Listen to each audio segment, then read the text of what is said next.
Lanjut ke salah satu peristiwa astronomi yang lain adalah namanya pergantian musim. Untuk tahu ini kita perlu tahu bahwa sebenarnya bumi ini berputarnya tuh nggak lurus ya, nggak atas ke bawah gitu. Tapi bumi ini sebenarnya dia miring pada sudut sekitar 23,5 derajat, sehingga bagian bumi yang menerima sinar matahari lebih langsung itu akan berubah seiring waktu. Jadi ini sumber rotasi bumi. Nah, muternya kayak gini. Kalau ibaratkan matahari itu lurus, misal matahari di sini ya, ini lurusnya gitu ya, lurusnya matahari. Bumi itu kita muternya agak miring gini sebenarnya. Coba kok nggak jatuh, enggak, kan kita digravitasi kan, ada gravitasi. Nah, di bulan-bulan tertentu, contoh di area di bulan Juni sampai Desember, di mana matahari dari sebelah kanan ya, maka karena bumi ini miring, maka kita lihat belahan bumi yang utara sini dia akan lebih banyak terangnya daripada yang daerah selatan sini. Ini kutub selatannya kan ini ya, ini kutub utara. Ini lebih banyak terangnya. Yang bagian selatan bahkan bisa jadi banyak gelapnya. Di bulan-bulan seperti ini, kalau kalian tinggal di kutub selatan, akan mengalami beberapa bulan atau beberapa minggu yang full malam semua, gak pernah kelihatan matahari. Sebaliknya kalau kalian di kutub utara di bulan-bulan ini, di bulan-bulan musim tertentu ini, musim panas, kalian akan mendapati matahari tidak pernah terbenam di bulan-bulan ini. Ini kalau di ini.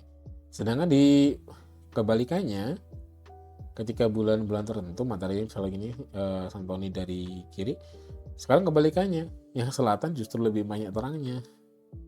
Sementara di bagian utara lebih banyak gelapnya. Di sini musim dingin, di sini musim panas, istilahnya begitu. Ini yang menyebabkan pergantian musim. Nah, perbedaan kehangatan antara belahan bumi utara dan selatan ini membuat terjadinya musim-musim di belahan bumi.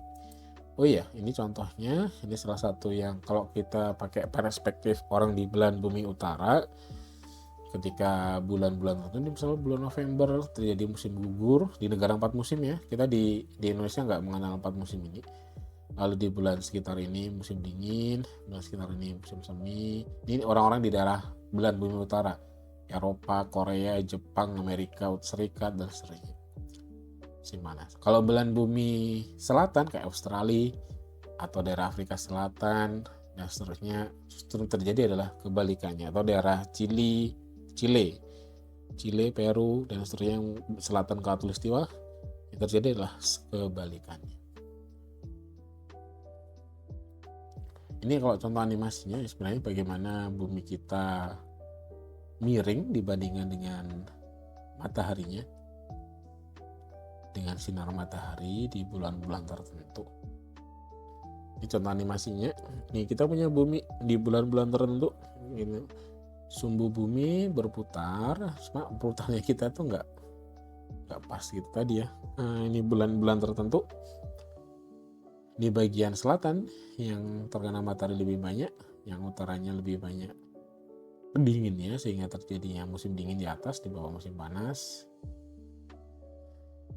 Mataharinya seperti ini. Lalu kalau kita percepat hingga ke bulan Juli,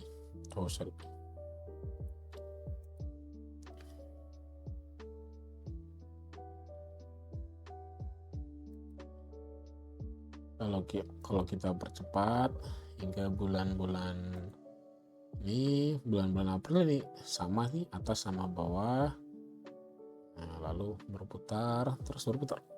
Jadi bumi kita terus nih ya, sumbunya tetap, cuma karena perubahan mana yang disinarin menyebabkan perbedaan sebanyak apa udara ya, area yang disinari matahari. Di sekitar bulan Juni kebalikannya, justru yang belahan bumi utara lebih banyak matahari dibanding belahan bumi selatan.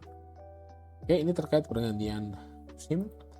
Dan sepertinya ini dulu yang bisa Santoni sampaikan di materi kali ini.